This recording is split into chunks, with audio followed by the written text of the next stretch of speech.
Superstar singer 3 के first runner up रहे क्षितिज सक्सेना अपने शहर पीलीभीत लौट आए हैं। मूलतः वह बरेली के रहने वाले हैं और जब वो बरेली पहुंचे तो यहां पर उनके आसपास के लोगों और रिश्तेदारों ने उनका शानदार स्वागत किया। इसके साथ साथ अपने घर के पास बने हुए गुद्दड़बाग मंदिर में उन्होंने भगवान के दर्शन किए और अपने बड़ों का आशीर्वाद लिया। उसके बाद एक बरेली लाइव से खास बातचीत में उन्होंने अपने जीवन की इस जर्नी के विषय में विशेष रूप से बताया। उन्होंने बताया कि किस तरह से उन्होंने इस स्पर्धा में भाग लिया और ये अवार्ड जीता। कहते हैं कि कला जिस व्यक्ति के अंदर भी होती है उसकी उम्र का आकलन नहीं करना चाहिए। कहा जाता है कि छोटा हूं तो क्या हुआ, हूं मैं आंसू एक, सागर जैसा स्वाद है चक्कर करता देख। आज हम आपकी मुलाकात कराने चाह रहे हैं एक ऐसे व्यक्तित्व से जिसने कला के आसमान पर यानी क्षितिज पर अपना नाम स्वर्णिम अक्षरों में लिख दिया। उनने ना केवल बरेली पीलीभीत बल्कि पूरे उत्तर प्रदेश का नाम रोशन किया है। जी हम बात करने जा रहे हैं सुपरस्टार सिंगर सीजन 3 के अभी फर्स्ट रनर अप रहे क्षितिज सक्सेना के विषय में। आज वो हमारे साथ हैं, बरेली शहर में आए हुए हैं, ये उनकी जन्मस्थली है और आज वो अपने पूरे परिवार के साथ हमारे साथ मौजूद हैं। आइए उनसे चर्चा करते हैं और जानते हैं कि उनकी ये जर्नी, उनकी ये जो अब बिता के आए हैं ये सुपरस्टार सिंगर के मंच पर, वो जर्नी कैसी रही। बहुत बहुत स्वागत है क्षितिज आपका। और हमारे साथ उनके ताऊ जी भी हैं, उनके पिताजी हैं, उनके चाचा जी हैं और उनके फूफा जी हैं। ये सारे लोग हमारे साथ हैं। तो आइए चर्चा करते हैं। सबसे पहले तो मैं क्षितिज से बात करूंगा और क्षितिज के पापा जी से बात करूंगा। सबसे पहले मैं पापा जी से पूछना चाहूँगा, पापा जी मतलब आप क्षितिज के पापा जी हैं। भाई साहब, एक बच्चा की वजह से हमेशा एक पिता हमेशा ये चाहता है कि उसका बेटा ऐसा काम करे जो उसका नाम रोशन। तो सबसे पहले जब क्षितिज उस मंच पर गया और आपने उसे टीवी पर देखा, हो सकता है आप साथ में आपने लाइव भी देखा हो, फिर आपने उसको टीवी पर देखा, तो एक फीलिंग लाइव की और एक फीलिंग टीवी की, कैसा महसूस हुआ एक पिता को? बस ऐसा ही लगा कि जो सपना मैंने सोच रखा था 6 साल से क्षितिज गा रहा, 6 साल की उम्र से, कि क्या कभी उसको ये स्टेज मिल पाएगा, क्या लाखों करोड़ों बच्चों में क्या वो अपनी जगह बना पाएगा उन 15 में, क्योंकि स्टेज पे तभी आना था उसको। लेकिन जिस दिन क्षितिज टॉप 15 में सेलेक्ट हुआ था तब ये लगा था कि शायद मेरा बच्चा आज स्टेज तक उस मुकाम पे पहुंच गया है जहां उसे होना चाहिए था। और वो मेरे लिए बहुत ही सुनहरा पल था। और मेरा बेटा अकेले नहीं गया, अपनी बहन, बिटिया और मुझे, अपने पापा को भी उस स्टेज तक ले गया। ये मेरे लिए बड़ा गर्व का बात थी। पूरा पीलीभीत बड़ा खुशी के पल महसूस कर रहा था जब क्षितिज को उस स्टेज पे देखा और टीवी पे देखा क्षितिज को, कि हमारे एक छोटे से शहर का बच्चा आज उस मकाम तक पहुंच गया कि मुंबई तक की उड़ान भरी उसने। हमारे साथ क्षितिज के ताऊ जी हैं, जिन्हें ताऊ जी बड़े पापा कहा जाता है। ताऊ जी को एक पिता की सोच अलग होती है, बड़े पापा की अलग। बड़े पापा के लिए तो पूरा परिवार उनके बच्चों की तरह होता है। अब छोटे भाई भी आपके उनके बच्चे, तो बच्चे का बच्चा एक तरह से एक वो फीलिंग। और बचपन से लेकर आज तक क्षितिज की ऐसी कौन सी चीज़ें थी जो आपको लगता था ये भविष्य में कुछ अलग काम किया, कुछ बड़ा काम करेगा? नहीं, क्षितिज शुरू से ही बहुत एक्टिव था और बढ़िया चलता था। बहुत डीपली ज़्यादा तेज नहीं था, लेकिन अपने एक्टिवपन रहता था इसमें और अच्छा लगता था कि मुझे कि कोई ना कोई ये आगे जाके कुछ ना कुछ भविष्य का लगता था। चाचा जी भी हमारे साथ। चाचा जी, एक बच्चे के लिए चाचा जो होते हैं उसके मित्र की तरह होते हैं। बचपन से क्षितिज के साथ आपका कैसा रिलेशनशिप रहा? क्षितिज तो मेरा बहुत ही पसंदीदा बच्चों में है और जिस बुलंदियों पे इसने हम लोगों को ले गया, इसकी हमने कभी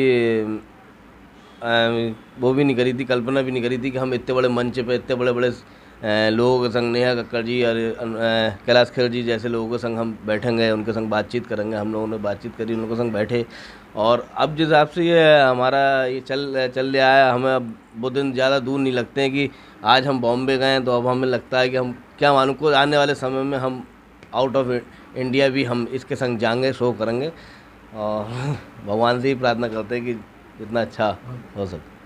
हमारे साथ इनके फूफा जी भी हैं क्षितिज के फूफा, और जो बहुत अच्छा बरेली का एक बड़ा मशहूर रेस्टोरेंट चलाते हैं, श्री लक्ष्मी भोजनालय, के हॉस्पिटल रोड पे। सर, बचपन से ही चूँकि बुआ जी हैं, घर में आना जाना रहता था, बुआ से एक अलग लगाव होता है बच्चे का, फूफा से भी एक अलग रिश्ता हो। ये कुछ बॉन्ड्स ऐसे हैं जो इनके बारे में शब्दों में मैं डिस्क्राइब नहीं कर सकता। कैसा बचपन से आपको क्षितिज लगता था? इसके इस मुकाम पर पहुँचने के कितने चांसेस आपको लगते थे? शुरुआत के दिनों में ये जो हम लोग घर में बैठते थे तो जो प्रोग्राम्स वगैरह होते थे, हम लोगों के घरेलू जो कुछ भी बर्थडे वगैरह होती तो उसमें सेलिब्रेशन करते थे, तो क्षितिज को अक्सर हम लोग कहते थे कि कुछ गा के सुनाओ। तो क्षितिज जब सुनाता था तो हम लोगों को माइंड में एक चीज़ डेवलप हो गई थी कि शायद जो है आगे चल के ये कहीं बहुत बड़े मंच पर जाएगा, और हम लोग इसको इस बात को लेके अप्रेस भी किया करते थे। इसकी मदर जो हैं उसका बहुत बड़ा योगदान है इसको यहाँ तक ले जाने के लिए, क्योंकि कंटिन्यूस मैं देख रहा हूँ पिछले 4-5 सालों से इनकी मदर ने बहुत प्रयास किए हैं। इनको जगह जगह पे जो ऑर्गेनाइजेशन शो ऑर्गेनाइज करती थी, कभी कहीं पर काठगोदाम में भी मैंने सुना है, हल्द्वानी में और आसपास के शहरों में कई जगह पे इसने बहुत सारे परफॉर्मेंस किए हैं। इसके घर पे हम जाके देखते हैं, अभी मैं लास्ट ईयर गया था तो जो इसके घर पे प्राइजेस का जो लेन बनी हुई थी उसमें उस लेन में प्राइजेस ज़्यादा थे, लेन छोटी पड़ गई थी।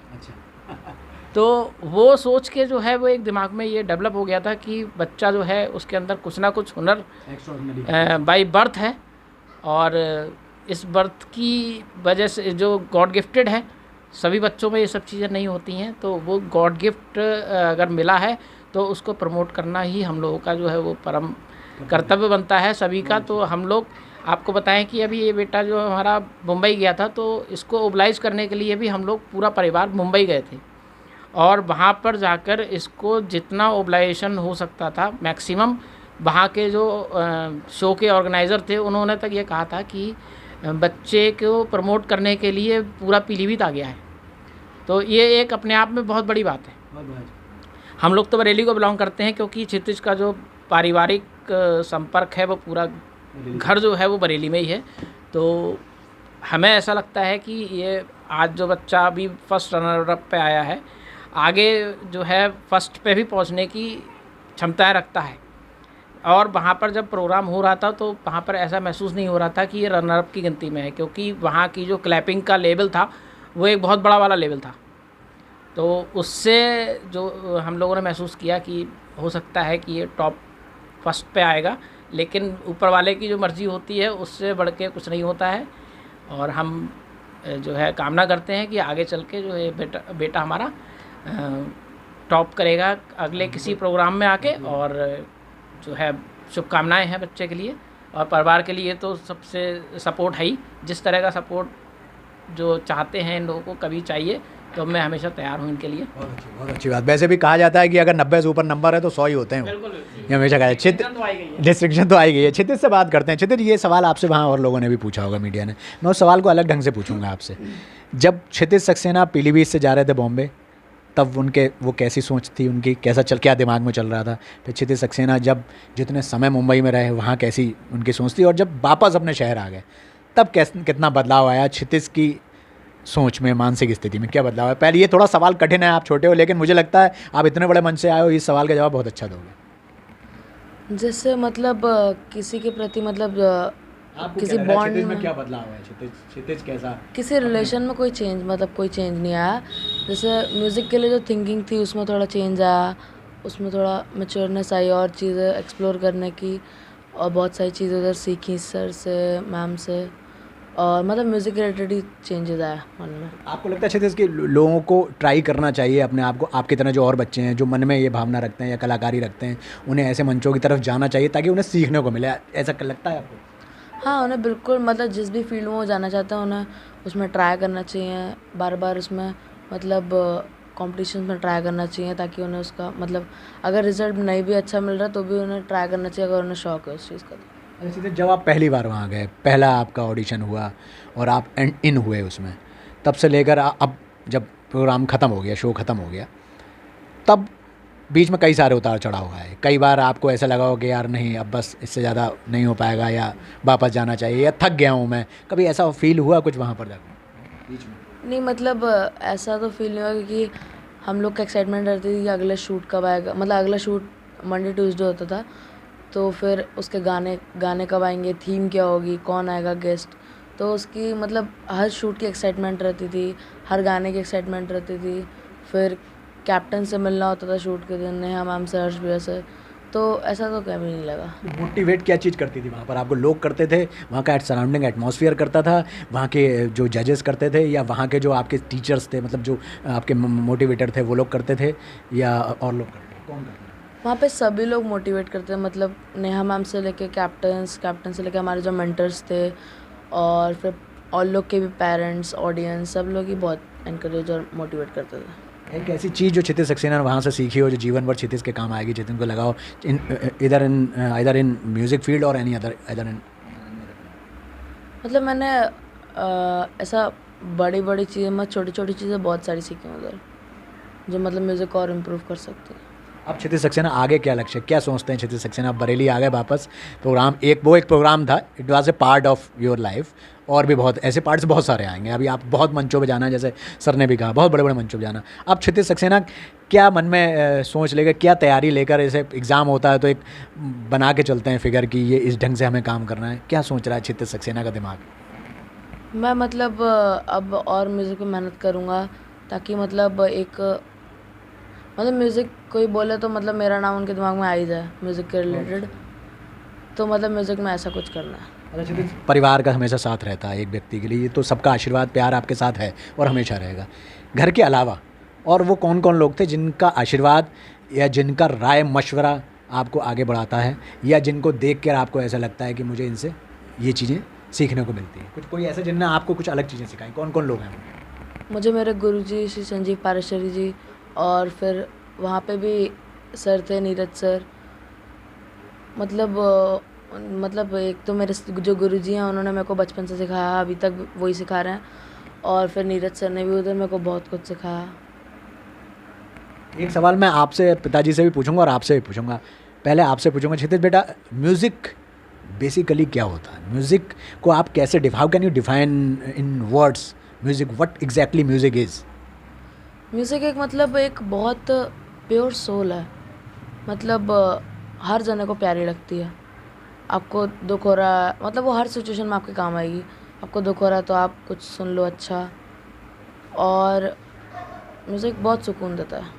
ये सिंगिंग हमारे तमाम, मैं आपसे भी जानना चाहूँगा, क्या सिंगिंग हमारे जो सॉरोज़ हैं या जो हमारा डिप्रेशन है और जो हमारी हताशा अंदर से जो डिफीटिंग फीलिंग जो है, क्या उससे हमें बाहर निकालने को मदद करती है? बिल्कुल 100% मैं कहूँगा कि ये सब बहुत ज़रूरी होता है म्यूज़िक का होना ज़िंदगी में, क्योंकि वो हमारी जो कुछ कमियां रह जाती हैं ना उसको पूरा करता है, हमारे डिप्रेशन लेवल को कम करता है, हमारी जो दिन भर से सुबह से लेकर शाम तक की जो भी कार्यशैली होती है उसमें जो भी दिमाग की थकान होती है उसको बहुत रिलैक्स फील कराता है हमको। और मैंने शुरू से क्षितिज के लिए ऐसा एक माहौल क्रिएट किया कि क्षितिज शायद शुरू में नहीं जाता था, मैंने उसके लिए एक रूम पूरा रेडी कर रखा था, है ना, जहाँ हम अपनी रिकॉर्डिंग्स वगैरह सब करते थे। तो पहले मैं जाता था वहाँ पे गाने, फिर क्षितिज आता था, फिर क्षितिज फ्रंट में रहता था, मैं बैक में जाता था। फिर इस तरीके से हम लोग रात में 10:30-11 बजे तक अपने गाते थे दोनों लोग। तो यही माहौल मैं चाहता हूँ कि बच्चों को किसी भी फील्ड में डालने से पहले आपको माहौल पूरा क्रिएट करना पड़ेगा, क्योंकि उसको नहीं पता कि वो क्या खो रहा है, कैसे समय बीतता चला जाएगा, लेकिन हमको पता है कि वो क्या समय बिता रहा है। तो हमें उसके संग संग लगना पड़ेगा। ये नहीं सोचना मेरा बच्चा वहाँ पहुँच जाए, वहाँ कैसे पहुँचेगा ये भी सोचने का काम मेरा ही है।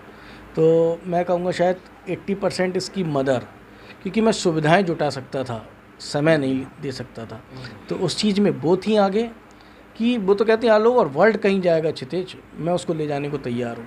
ये नहीं मुझे सिर्फ क्षितिज उस तारे की तरह चमकने वाला चाहिए, नहीं करना मुझे कुछ नहीं करना, आप ही को है, ऐसा नहीं। बहुत बढ़िया, बहुत बढ़िया। क्षितिज, एक सवाल और मैं आपसे जानना चाहूँगा, कोई भी वहाँ का एक ऐसा वाक्य आपके जहन में हो जो आप हमसे शेयर करना चाहें, कुछ ऐसा जो आपको सिखा गया, या कुछ बड़ा मज़ेदार सा हो जो लोगों को पता लगे, लोगों को एक अच्छा लगे, कुछ ऐसा याद है आपको किसी के साथ का वाक्य हो, या कोई ऐसा घटना आपके फ्रेंड्स के साथ हो या मेंटोर्स के साथ हो, कुछ ऐसा है जो आप बताना चाहोगे?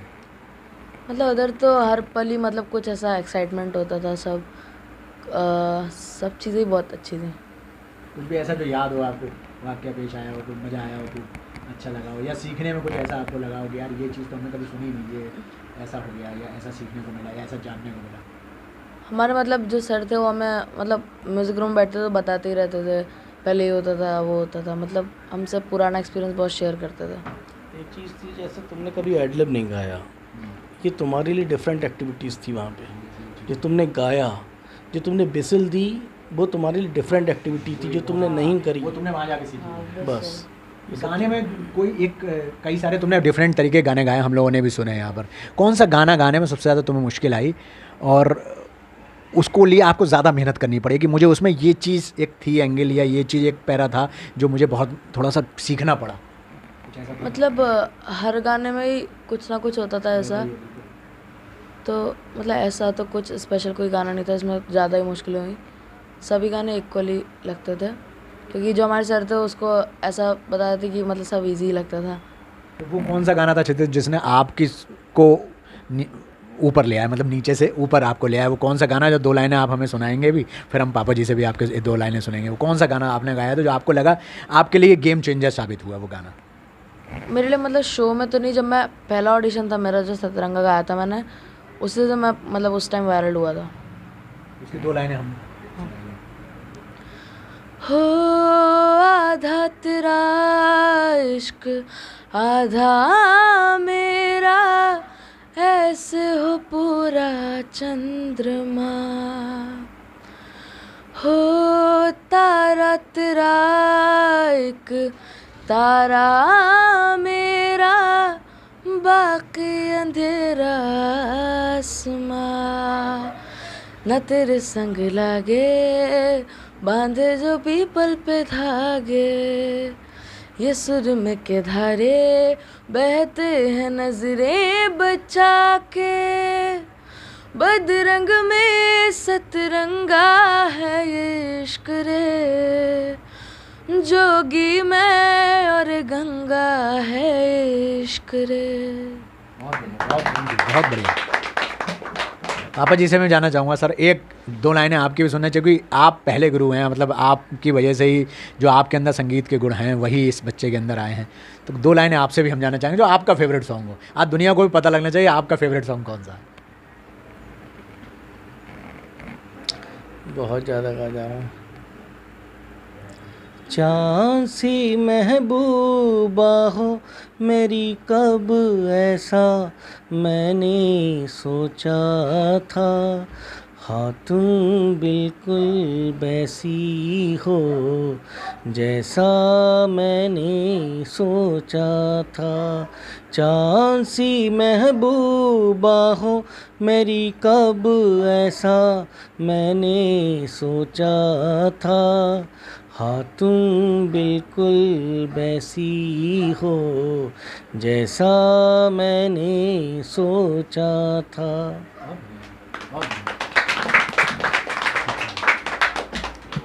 ये थे क्षितिज के परिवार के लोग। हम जो मातृशक्ति है उनसे बात करेंगे क्षितिज के परिवार में। क्षितिज के परिवार की मातृशक्ति हमारे साथ हैं। ये बुआ जी हमारे साथ बैठी हैं, श्री चाची जी हमारे साथ बैठी हैं, ताई जी हमारे साथ बैठी हैं, स्वयं क्षितिज जी बैठे हैं, बच्चे बैठे हैं और दादी माँ भी साथ में बैठी हैं। तो दादी माँ से शुरू करते हैं। दादी जी, मैं भी आपका पोते की तरह हूँ। एक दादी के लिए बच्चा और उसका बच्चा, मतलब वो कहते हैं ना, उससे ज़्यादा सूद से ज़्यादा मतलब होता है, वो असल से ज़्यादा सूद प्यारा होता है जी। तो कितना सूद प्यारा है दादी को अपना क्षितिज? बहुत प्यारा है। अब भैया ये पीलीभीत में रहता है, मैं यहाँ रहती, लेकिन इसकी वजह से पूरी फैमिली हमारी बॉम्बे गई थी।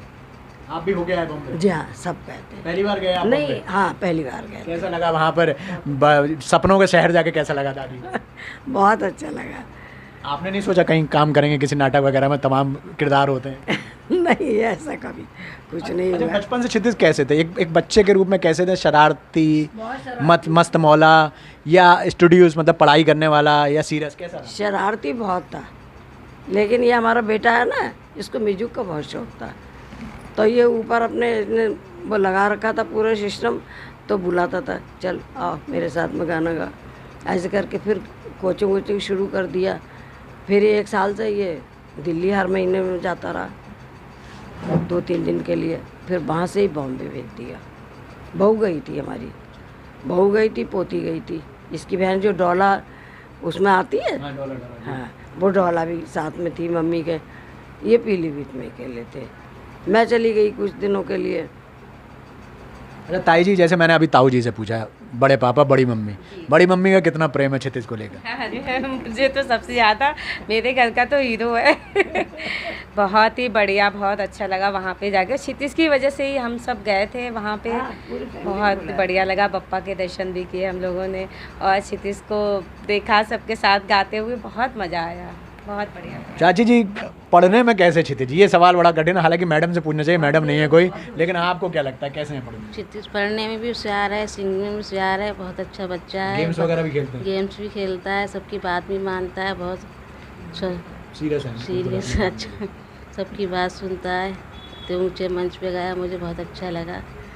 मुझे कोई उम्मीद नहीं थी मुंबई में जाना पड़ेगा, जिसकी वजह से मुंबई जाने मौका मिला मुझे घूमने का, ये बहुत अच्छा लगा। बहुत अच्छी बात है, आपकी वजह से जाना पड़ा। बुआ जी भी साथ में बैठे। बुआ जी कैसा बालक है क्षितिज? आपको क्या लगता है? क्षितिज पूछ लिया, क्षितिज के बारे में कोई विशेष बात जो आप बताना चाहती हैं? विशेष बात तो यही कहूँगी, ऑलराउंडर है वो। एक राखी तो बुआ जी की भी बनती है ना हमेशा बहनों के साथ साथ, तो कैसा वो एक बुआ के अंदर माँ भी होती है, एक बुआ के अंदर बड़ी बहन भी होती है, मित्र भी होती हैं। हम लोगों ने भी ये सारे रिश्ते देखे हैं।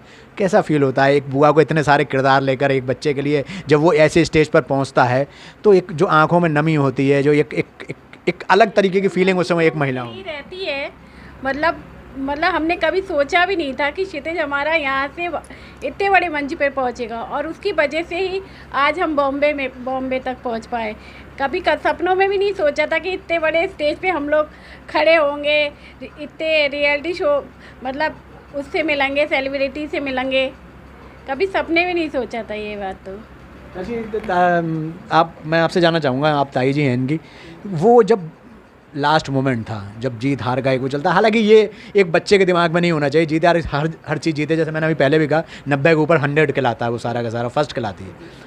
वो फीलिंग्स थोड़ा सा मैं जानना चाहता हूँ आप लोगों से, आप सभी लोग जो बताना चाहेंगे, वो आपके मन में क्या क्या चल रहा था जब लास्ट मोमेंट था, वो जब हज़ारों लोग बाहर चिल्ला रहे थे, घरों हज़ारों लोग टीवी सेट्स के सामने चिल्ला रहे थे, हज़ारों लाखों लोग अलग अलग ढंग से आपके अंदर चिल्ला रहे थे स्टेज पर, तो कैसा फीलिंग होती है? फीलिंग तो बताने लायक नहीं होती है ना, वो शब्दों में बयान नहीं करी जा सकती है, वो केवल महसूस करने की चीज़ है। फिर भी कुछ अलग आपको लगा उस समय, कैसा लग रहा था आपको? नहीं, मेरे लिए तो मेरा बच्चा विनर है और हमेशा रहेगा। मैंने कभी नहीं कि ट्रॉफी लाए या ये सब, मैंने कुछ भी नहीं, फर्स्ट हो ऐसा कुछ भी नहीं हम लोगों ने सोचा। बस हमारे लिए तो क्षितिज विनर है, हमेशा रहेगा। दादी जी का क्या आशीर्वाद है क्षितिज के लिए?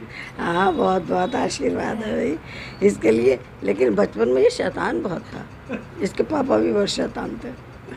ये आप दादी जी घर की बातें भी खोल देती हैं, क्योंकि सब बच्चे शैतान होते हैं, मैं भी शैतान था, और जो आप लोग देख रहे हैं आप भी शैतान हैं। ये सारे बच्चे शैतानी कौन कौन करता है आप लोगों में से? मैं शैतान नहीं। कौन कौन शैतानी कर लेते हो आप? ये तो है ये क्या शैतान लग रहा है शक्ल से? क्या नाम है आपका? गौरांश। गौरांश। क्या नाम का मतलब क्या होता है आपके नाम का? बड़ा कठिन नाम है, मैंने तो गौरा का अंश। गौरा कौन है? माता। माता पार्वती। कितना अच्छी बात है। देखिए बच्चों को अपने नाम का मतलब भी पता है। गौरांश यानी गौरी का अंश, जो गौरी माँ पार्वती को कहा जाता है, उनके अंश हैं ये गौरांश। खड़े हो जाओ बेटा, तो आपको पूरा देख लें। अच्छा, खड़े ही थे आप?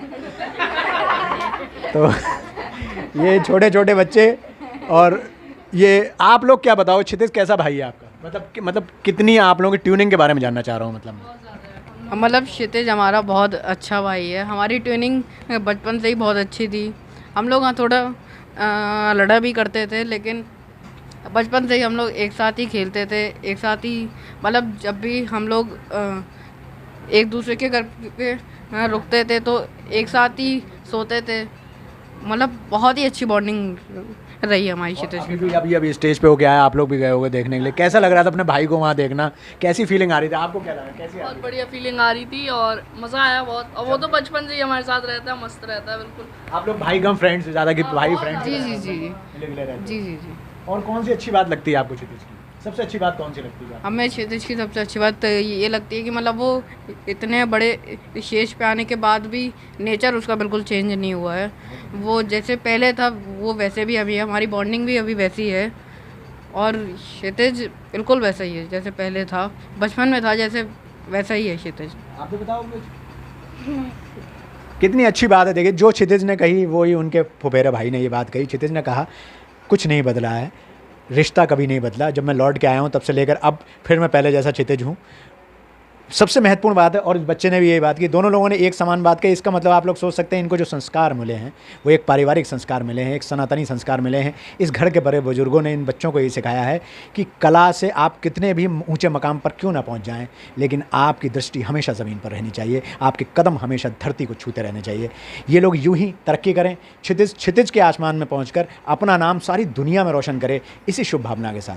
हमसे जुड़े रहने के लिए, हमें देखने के लिए बहुत बहुत आभार, बहुत बहुत धन्यवाद। क्षितिज, एक बार एक लाइन और किसी गाने की आपसे सुनेंगे, उसके बाद आपसे विदा लेंगे। कोई भी आपका फेवरेट गाना कौन सा है?